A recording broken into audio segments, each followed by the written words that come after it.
एकजुट हो जाएंगे और जब एकजुट हो जाएंगे तो 2024 में भारी बहुमत से विजयी होंगे।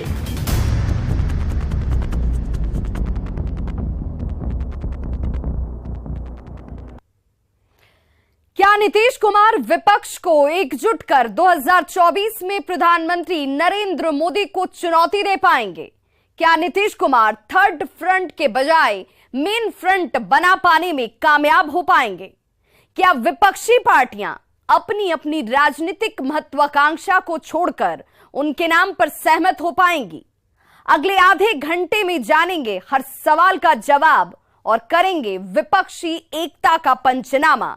नमस्कार, मैं हूं आपके साथ विभा उपाध्याय और आप देख रहे हैं न्यूज 18 विशेष। नीतीश के सपने में कितने पेंच?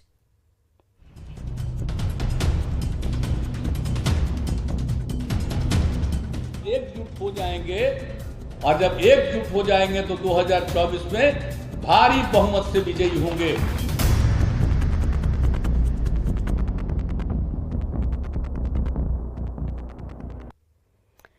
पटना के श्री कृष्ण सिंह मेमोरियल हॉल में जेडीयू का खुला अधिवेशन हुआ। पार्टी के बड़े नेता से लेकर अदनी से कार्यकर्ता तक ने नीतीश कुमार को पीएम पद का दावेदार बता दिया। 2024 में बीजेपी और प्रधानमंत्री नरेंद्र मोदी के सामने विपक्ष का चेहरा साबित कर दिया। लाल किले पर तिरंगा फहराने की दावेदारी तक ठोक दी गई, लेकिन यह किसी ने नहीं कहा कि नीतीश कुमार और उनकी पार्टी की इस दावेदारी में विपक्ष का कितना साथ है, और अगर नहीं है तो नीतीश के सपनों को पंख लगेंगे कैसे?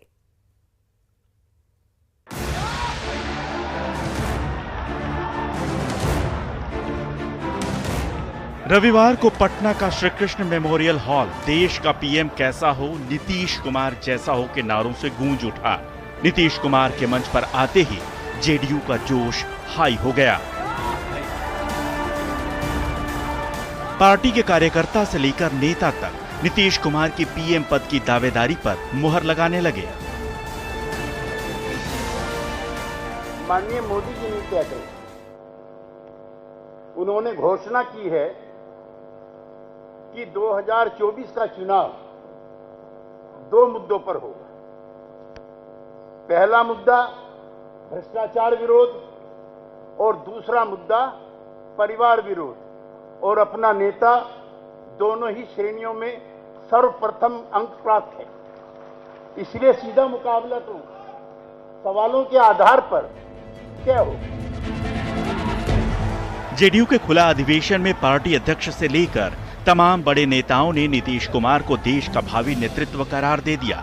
सभी ने एक सुर में पार्टी के मिशन दिल्ली का संकल्प लिया और नीतीश कुमार को भावी प्रधानमंत्री बताया। यही नहीं, पार्टी के कार्यकर्ता से लेकर बड़े नेताओं ने भी भविष्यवाणी कर दी कि नीतीश कुमार 2024 में लाल किले पर तिरंगा फहराएंगे।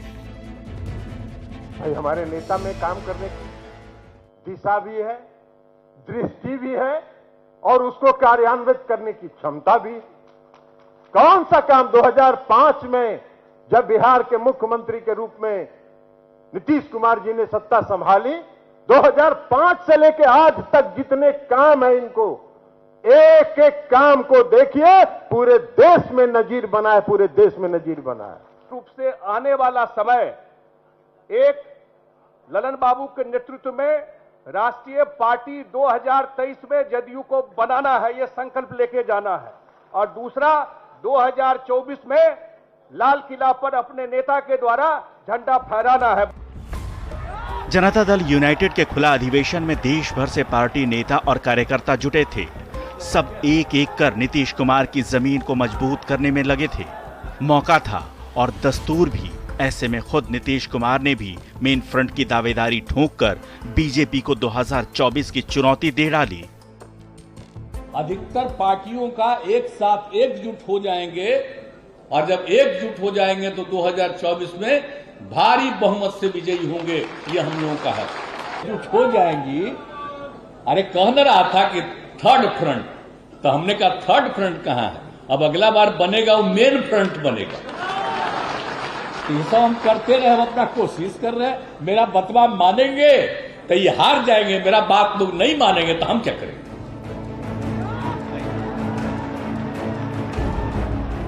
जेडीयू का संकल्प है कि 2024 में भाजपा मुक्त भारत बनाएगी। बीजेपी से अलग होने के बाद हुए उपचुनाव में महागठबंधन के साथ मिलकर भी जेडीयू बीजेपी के आगे मात खा गई। ये होगा कैसे, इसका रोडमैप भी तैयार नहीं है। लेकिन नीतीश कुमार और उनकी पार्टी 2024 में प्रधानमंत्री मोदी को ललकारने में लगे हैं। ऐसे में बीजेपी ने भी उनके जले पर नमक रगड़ दिया। नीतीश बाबू, कोई वैकेंसी नहीं है 24 में। बहुत निर्णायक प्रभावी रूप से नरेंद्र मोदी जी दोबारा प्रधानमंत्री बनेंगे। बीजेपी एनडीए निर्णायक बहुमत से आएगा। नीतीश बाबू, अभी तो आप कुड़नी हार गए, उसके पहले आप गोपालगंज हार गए, तो अपने घर को तो पहले संभालिए आप।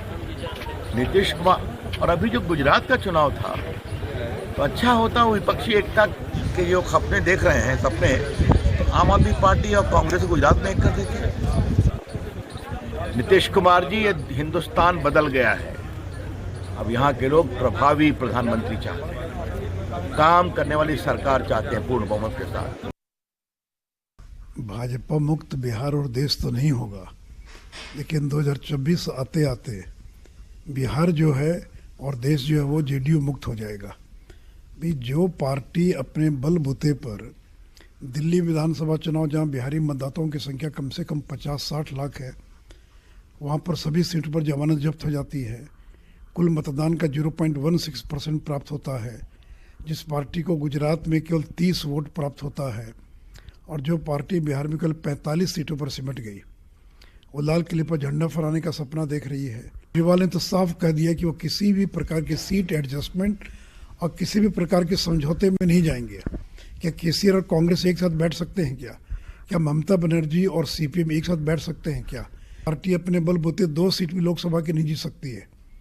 वो दम बांध रही है कि हम लाल किले पर झंडा फहराएंगे। तो प्रस्ताव पास करने में क्या लगता है, संकल्प लेने में क्या लगता है? भले ही जेडीयू और नीतीश कुमार खुद को बीजेपी और प्रधानमंत्री मोदी के सामने सबसे मजबूत विकल्प बता रहे हैं, लेकिन इसकी सियासी जमीन कितनी मजबूत है, इसे परखा जाना अभी बाकी है। वो किस तरह 2024 में भाजपा मुक्त देश बनाएंगे, इसका रोडमैप भी तैयार नहीं। ऐसे में लाख टके का सवाल यही है कि क्या देश की विपक्षी पार्टियां नीतीश कुमार के मेन फ्रंट के दावे का समर्थन करेंगी? क्या नीतीश कुमार के सपनों को पंख लगेंगे? न्यूज़ 18 के लिए पटना से आनंद अमृतराज की रिपोर्ट।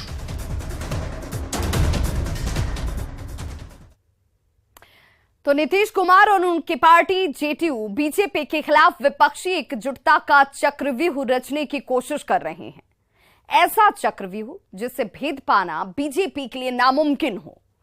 बीजेपी से राहें जुदा होने के बाद वो और उनकी पार्टी इसी मिशन में जुटी हैं। लेकिन सवाल है कि आखिर नीतीश कुमार का वो सियासी चक्रव्यूह है क्या, और विपक्ष के कौन कौन से संभावित नेता हो सकते हैं नीतीश के इस चक्रव्यूह के महारथी?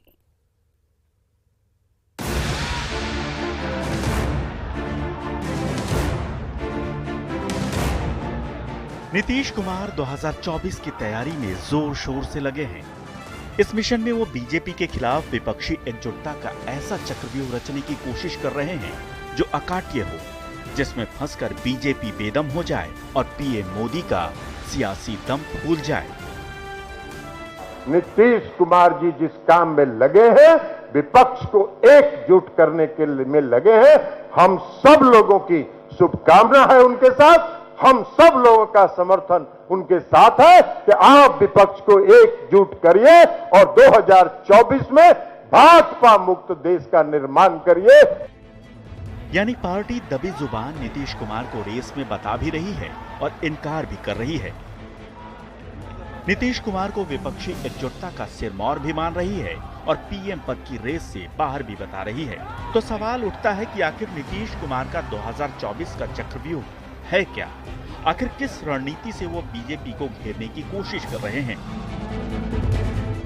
ये इतना बजाते रहते हैं जैसे लगता है कि बहुत भारी बहुमत है इनको। अरे कितना बहुमत है भैया, 303 का ना बहुमत है, तो 303 में 272 चाहिए, तो 31 को ना ज्यादा है। तो बिहार में 17 और 6 23 है, 23 साफ हो जाइएगा, तो 8 को ना घटना है। मध्य प्रदेश में सब का सब है, राजस्थान में सबका सब है, तो घटवे न करिएगा कि रबड़ है कि उसको बढ़ा दीजिएगा। अरे जितना सिकवा है उतने ना, तो उसमें से दो गो चार गो हर राज्य में घटिएगा, तो आपका 2024 भाजपा मुक्त देश बनेगा, भाजपा मुक्त। जेडीयू के राष्ट्रीय अध्यक्ष और नीतीश के करीबी ललन सिंह ताल ठोक रहे हैं कि बीजेपी का 303 का गणित 2024 में बहुमत के जादुई आंकड़े 272 से महज 31 से ज्यादा है। इसलिए नीतीश का फोकस जादुई आंकड़े के इस 31 के मार्जिन को कम करने पर है। पर यह होगा कैसे? या तो इसके लिए देशव्यापी थर्ड फ्रंट बनाया जाए या मेन फ्रंट, जिसके जरिए राज्यों में अगर 2-2 या 4-4 सीटें भी कम हो जाएं, तो तीर निशाने पर जा लगेगा। लेकिन इसमें समस्या यह है कि देश में थर्ड फ्रंट की राजनीति अब तक बेअसर ही रही है। नीतीश कुमार को भी पता है कि मोदी से मुकाबले के लिए कांग्रेस से अलग जाकर कुछ होने वाला नहीं। भले ही कांग्रेस का जनाधार सिकुड़कर कुछ राज्यों में सिमट गया है, लेकिन अभी भी ये पार्टी राष्ट्रीय पहचान और पहुंच रखती है। इसलिए राजनीति के पंडित और नीतीश की राजनीति को करीब से जानने समझने वाले ये मानते हैं कि नीतीश कांग्रेस के साथ मिलकर मेन फ्रंट बनाना चाहते हैं। नीतीश के इस मेन फ्रंट चक्रव्यूह के संभावित महारथियों में राहुल गांधी, ममता बनर्जी, अरविंद केजरीवाल, अखिलेश यादव, शरद पवार, केसीआर, उद्धव ठाकरे और एमके स्टालिन के नाम शामिल हैं। मजे की बात यह है कि इन सभी नेताओं की अपनी अपनी महत्वाकांक्षाएं भी हैं, जिस वजह से ये अब तक एक नहीं हो पाए। माना जा रहा है कि नीतीश कुमार इसी को पाटना चाहते हैं। पहले तो कांग्रेस को यह समझाने की कोशिश करेंगे कि नरेंद्र मोदी से कैसे लड़ा जाए, भारतीय जनता पार्टी को 2024 में कैसे परास्त किया जाए। पहली योजना तो इनकी ये होगी। जो दूसरी योजना होगी उसमें ये दक्षिण के नेताओं के साथ मुलाकात इनकी होगी। केसीआर के साथ तो इनकी मुलाकात हो ही गई है, स्टालिन के साथ ये मुलाकात करने की कोशिश करेंगे। कर्नाटका के जो बड़े चेहरे हैं देवगौड़ा जी या उनके पुत्र से इनकी मुलाकात होगी। यानी विपक्ष को एकजुट करना नीतीश कुमार की पहली प्राथमिकता है। नीतीश का मानना है कि अगर ऐसा संभव हुआ तो बढ़े हुए जनाधार के आगे बीजेपी बेबस हो जाएगी। लेकिन नीतीश और उनकी पार्टी जेडीयू जैसा चाहती है वैसा ही हो, इसमें संदेह है। केजरीवाल, राहुल गांधी, केसीआर और ममता बनर्जी जैसे नेताओं की अपनी अपनी राजनीतिक महत्वाकांक्षाएं हैं। Bureau report, news 18।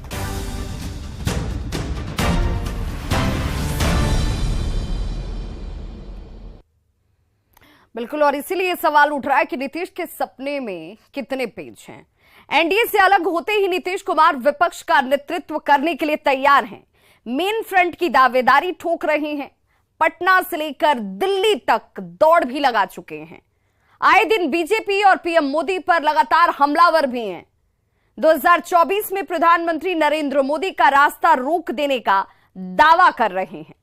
विपक्षी एकता का दंभ ठोक रहे हैं। लेकिन लाख टके का सवाल यही कि क्या नीतीश कुमार को मिलेगा विपक्ष का साथ? क्या अपनी अपनी महत्वाकांक्षाएं छोड़कर विपक्षी दल एक साथ आएंगे?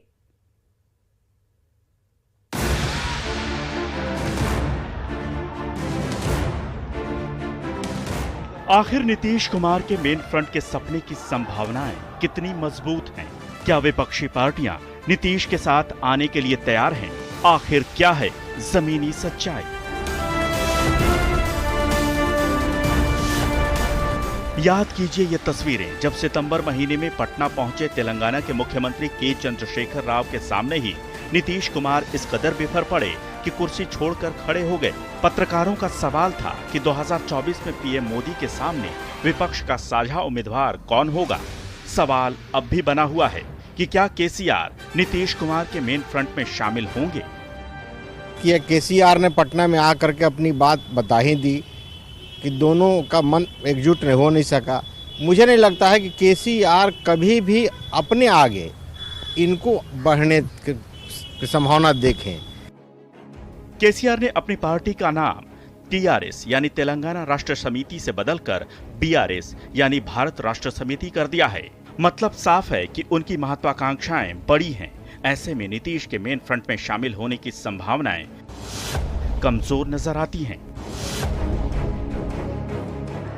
भले ही नीतीश कुमार की छवि साफ सुथरी है, लेकिन जेडीयू का जनाधार फिलहाल बिहार में ही है। ऐसे में उन्हें द ग्रैंड ओल्ड पार्टी के राहुल गांधी का दिल जीतना होगा। लेकिन सबसे बड़ा सवाल यही है कि क्या कांग्रेस पार्टी राहुल गांधी को छोड़कर नीतीश कुमार को अपना नेता मानेगी? जानकार इसे दूर की कौड़ी समझते हैं। कांग्रेस एक राष्ट्रीय पार्टी है। उत्तर से दक्षिण और पूरब से पश्चिम तक उसकी अपनी जमीन है, अपनी पहचान है। पार्टी लगातार आज़ादी के बाद लंबे दिनों तक सत्ता में रही है। 2014 के पहले भी वो पार्टी सत्ता में थी। आज भी वो पार्टी की सरकार कई राज्यों में है। 200 सीटों पर वो पार्टी जीतते रही है, हारते रही है, लेकिन 200 सीटों पर वो तय करती है कि हम जीतेंगे या हारेंगे। वो ऐसी स्थिति में वो मेन फ्रंट का हिस्सा क्यों बनेगी? यानी नीतीश कुमार के मेन फ्रंट की राह में सबसे बड़ी मुश्किल कांग्रेस ही होने वाली है, और कांग्रेस के बिना मेन फ्रंट की कल्पना भी नहीं की जा सकती। दिल्ली और पंजाब में सरकार बनाने वाले अरविंद केजरीवाल की आम आदमी पार्टी गुजरात चुनावों में बेहतर प्रदर्शन कर राष्ट्रीय पार्टी बन चुकी है। केजरीवाल की राजनीतिक महत्वाकांक्षाएं भी बड़ी हैं और वो खुद को कांग्रेस का विकल्प मानते हैं। ऐसे में नीतीश कुमार की संभावनाएं यहां भी कमजोर ही नजर आती हैं। देखिए, केजरीवाल की जो महत्वाकांक्षा है और वो महत्वाकांक्षा में जो जनता की स्वीकृति मिल रही है, तो मैं नहीं समझता हूं कि केजरीवाल किसी के साथ हो जाएंगे। वो तो अपने साथ आने की बात लोगों को कह रहे हैं कि आप मेरे साथ आइए, और वो तो कांग्रेस तक को नकार रहे हैं। वो कह रहे हैं कि अब हम इस देश में ताकत होंगे और बीजेपी को परास्त करने की क्षमता हमारे पास है। समाजवादी पार्टी के अखिलेश यादव योगी आदित्यनाथ के सामने संघर्ष कर रहे हैं। उनकी राजनीतिक जमीन फिलहाल इतनी मजबूत नहीं दिखती कि वो बीजेपी और प्रधानमंत्री मोदी के सामने तनकर खड़े हो सके। ऐसे में माना जा सकता है कि समाजवादी पार्टी नीतीश कुमार के फ्रंट का हिस्सा हो सकती है। भले ही अखिलेश यादव नीतीश कुमार के लिए एक संभावना है, लेकिन ममता बनर्जी उनकी राह में बड़ा रोड़ा है। वैसे भी ममता बनर्जी से नीतीश कुमार के रिश्ते अब तक बेहतर नहीं रहे हैं।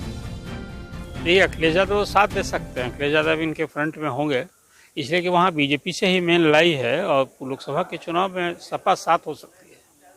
लेकिन ममता बनर्जी पर सवाल है, वो तो अभी 1,00,000% का सवाल नहीं, बल्कि इसकी संभावना को पूरी तरह मैं खारिज करता हूँ। इसलिए कि यूपी में जो उनकी लड़ाई है, बीजेपी के खिलाफ भले ममता लड़ रही हैं, लेकिन कांग्रेस और सीपीएम से भी साथ में लड़ना है। और नीतीश कुमार की जो पहल है मेन फ्रंट और थर्ड फ्रंट के लिए, उसमें कांग्रेस के नेतृत्व के बगैर वो कोई नहीं हो सकता, ऐसी बात वो कह चुके हैं। इसलिए मुझे कहीं नहीं लगता है कि उसमें ममता बनर्जी साथ आएंगी। शरद पवार की एनसीपी का जनाधार मुख्य रूप से महाराष्ट्र में ही है। उनकी उम्र को देखते हुए लगता नहीं कि वो 2024 में ज्यादा सक्रिय रहेंगे। ऐसे में जानकार ये मानते हैं कि शरद पवार का नीतीश कुमार के साथ जाना संभव है। तो रही बात कि कौन से ऐसे लोग, शरद पवार तो अब बेचारे अपने बुजुर्ग हो चुके हैं, वो तो किसी को आगे कर देते हैं। तो ऐसी स्थिति में मुझे नहीं लगता है कि नीतीश कुमार बहुत हद तक मुख्य फ्रंट पर आ पाए। अभी दूसरे मोर्चे में आ जाएं, वही बहुत बड़ी बात है। यानी नीतीश कुमार की राह की मुश्किलें कम नहीं हैं। भले ही वो बार बार 2024 में अपनी पीएम उम्मीदवारी से इनकार कर रहे हैं, लेकिन उनकी तेजी साफ बता रही है कि उनके मन में लड्डू फूट रहे हैं। हालांकि ये लड्डू उन्हीं के हाथ लगेगा, इसमें फिलहाल संदेह है। खासकर उनके मेन फ्रंट के सपने के चकनाचूर होने से उनकी पीएम पद की उम्मीदवारी अपने आप ही खत्म हो जाएगी। Bureau report, news 18।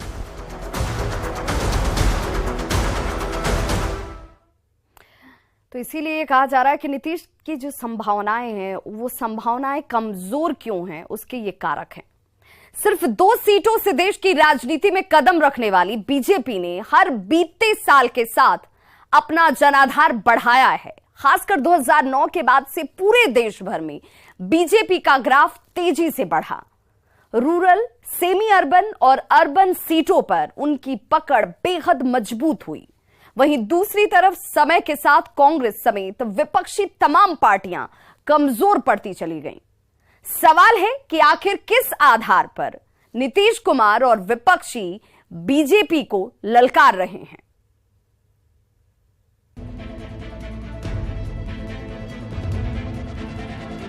मुख्यमंत्री नीतीश कुमार नगरी नगरी द्वारे द्वारे घूम रहे हैं, बीजेपी के सामने ताल ठोक रहे हैं, खुलकर चुनौती दे रहे हैं और कह रहे हैं कि 2024 में मोदी को रोक देंगे। लेकिन कैसे? सवाल उठता है कि आखिर वो कौन सी ताकत है जिसकी बदौलत नीतीश और पूरा विपक्ष 2024 में बीजेपी की राह रोक देने का दावा कर रहा है। अब जरा लोकसभा सीटों का गणित समझिए और जानिए कि बीजेपी और विपक्ष कहां टिकता है। सबसे पहले बात करते हैं देश के ग्रामीण क्षेत्रों की, जहां हर चुनाव के साथ बीजेपी मजबूत होती चली गई है। देश के रूरल एरिया यानी ग्रामीण क्षेत्रों में लोकसभा की कुल 353 सीटें हैं। 2009 में भाजपा को ग्रामीण क्षेत्रों में 77 सीटों पर जीत मिली थी। इसके बाद 2014 में बढ़कर 190 सीटें हो गई। 2019 लोकसभा चुनाव में बीजेपी को 353 रूरल सीटों में से 207 पर जीत मिली थी, जबकि कांग्रेस और अन्य के खाते में सिर्फ 126 सीटें ही गई थी।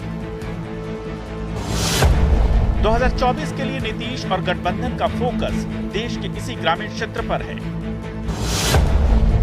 इसके अलावा 2009 में सेमी अर्बन सीटों पर बीजेपी को 20 सीटें मिली थी,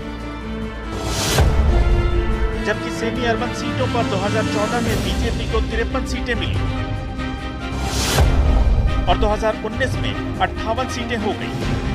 यानी रूरल के अलावा सेमी अर्बन सीटों पर भी बीजेपी का ग्राफ बढ़ता गया है। शहरी क्षेत्रों की बात करें तो 2009 में बीजेपी के पास 20 सीटें थी। इसके बाद शहरी सीटों पर भी 2014 और 2019 में बीजेपी बढ़कर 40-40 हो गई। यानी रूरल, सेमी अर्बन और अर्बन सभी क्षेत्रों में बीजेपी का ग्राफ तेजी से बढ़ा है और पार्टी का सबसे मजबूत पक्ष भी यही है। अब बात करते हैं देश भर में विपक्ष की ताकत और प्रभाव की। सबसे पहले बात कांग्रेस की। राहुल गांधी फिलहाल कांग्रेस का बड़ा चेहरा है और पूर्व अध्यक्ष भी रह चुके हैं। कांग्रेस की मौजूदगी पूरे देश में है और प्रभाव फिलहाल 200 सीटों पर है। सीताराम येचुरी की पार्टी सीपीएम की मौजूदगी केरल और पश्चिम बंगाल में है और उनका प्रभाव 60 सीटों पर है। शरद पवार की पार्टी एनसीपी है, जिसकी मौजूदगी महाराष्ट्र में है। एनसीपी का प्रभाव फिलहाल 48 सीटों पर है। महाराष्ट्र के पूर्व मुख्यमंत्री उद्धव ठाकरे की पार्टी शिवसेना की मौजूदगी महाराष्ट्र में है और उनका प्रभाव 48 सीटों पर है। हालांकि अंदरूनी लड़ाई के कारण शिवसेना फिलहाल कमजोर नजर आ रही है। ममता बनर्जी की पार्टी तृणमूल कांग्रेस है, जिसकी मौजूदगी पश्चिम बंगाल में है। ममता का प्रभाव 42 लोकसभा सीटों पर है। कर्नाटक के पूर्व मुख्यमंत्री एचडी कुमारस्वामी की पार्टी जेडीएस की मौजूदगी कर्नाटक में ही है। कुमारस्वामी का प्रभाव 28 सीटों पर है।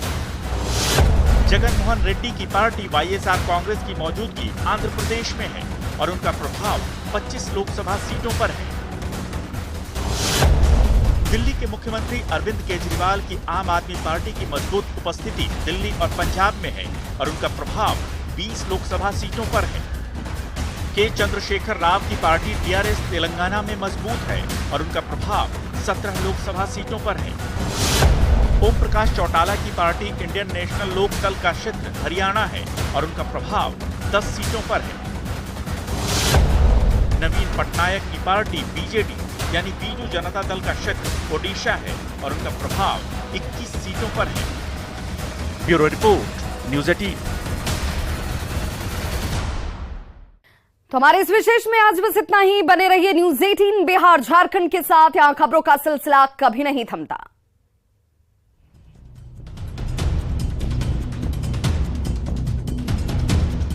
एकजुट हो जाएंगे, और जब एकजुट हो जाएंगे तो 2024 में भारी बहुमत से विजयी होंगे।